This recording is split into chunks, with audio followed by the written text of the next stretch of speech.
Merci, monsieur le maire. L'implication des citoyens dans la vie de la cité est primordiale et nous sommes convaincus que cela peut raccrocher un certain nombre de citoyens à notre démocratie. Je l'avais déjà rappelé lors du précédent conseil municipal. Tout est à faire à Clermont-Ferrand en termes de participation citoyenne puisque les concertations qui ont lieu jusqu'à maintenant ne sont pas de votre fait. Elles sont imposées par la loi et on ne peut pas dire que vous ayez rencontré un véritable succès, la plupart des participants voyant bien que tout était ficelé d'avance. À la création d'une convention citoyenne, nous disons évidemment oui, nous l'avons défendu l'année dernière lors de la campagne. Même le président de la République s'y est risqué avec la convention citoyenne sur le climat. Et afin de faire mieux, pourquoi pas, nous souhaitons quand même vous alerter sur quelques points qui nous semblent essentiels et qui pourraient mettre en difficulté ce projet. Le premier point, c'est quel est l'objectif principal de cette convention citoyenne? Pour nous, il est clair, c'est l'implication des citoyens dans la vie de la cité. Ça n'a pas été rappelé à l'oral, mais dans la délibération, c'est écrit que c'est pour pousser le dossier de la candidature européenne de la culture. On pourrait se demander pourquoi un tel objectif. Je l'avais également souligné lors d'un précédent conseil, pour devenir capitale européenne de la culture, l'un des critères de la Commission, c'est en effet l'implication des citoyens.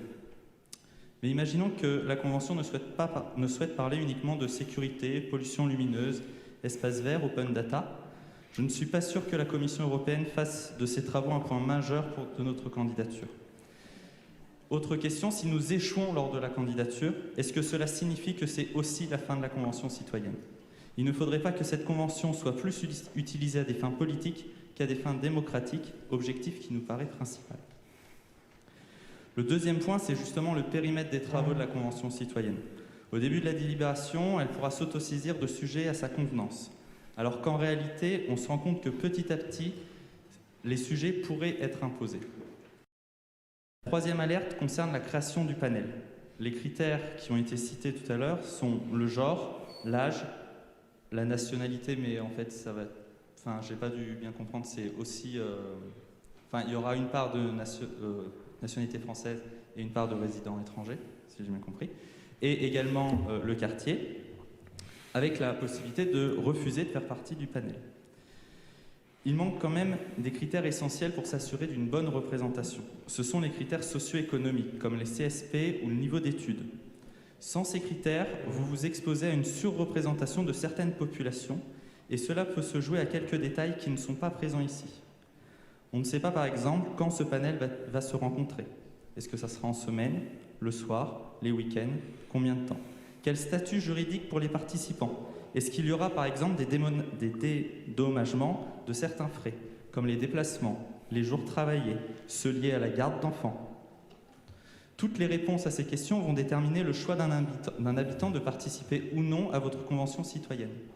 Une liste de suppléants composée de volontaires non retenus pourrait accentuer cette surreprésentation. Je ne sais pas si vous avez des réponses ce soir. Dans la délibération, en tout cas, il n'y en a pas. Mais il faut bien être conscient que la formation du panel représentant la population clermontoise sera votre plus grand défi. Le quatrième et dernier point, c'est qu'il y a une grande opacité de manière générale sur les travaux réalisés par la Convention. Nous ne savons pas, par exemple, si l'ensemble des travaux seront publics, si les débats seront filmés. Vous expliquez que c'est le comité de gouvernance qui sera informé de l'avancée des travaux. Parmi les élus désignés, est-ce qu'il y aura des élus de l'opposition, par exemple? Pour conclure, nous voterons cette délibération, mais nous espérons trouver les réponses à 4 points bien précis. L'objectif de cette convention est-elle politique ou démocratique? La convention pourra-t-elle vraiment s'autosaisir de sujets à sa convenance? Le panel sera-t-il réellement représentatif? Et je pense avoir souligné plusieurs flous à ce sujet.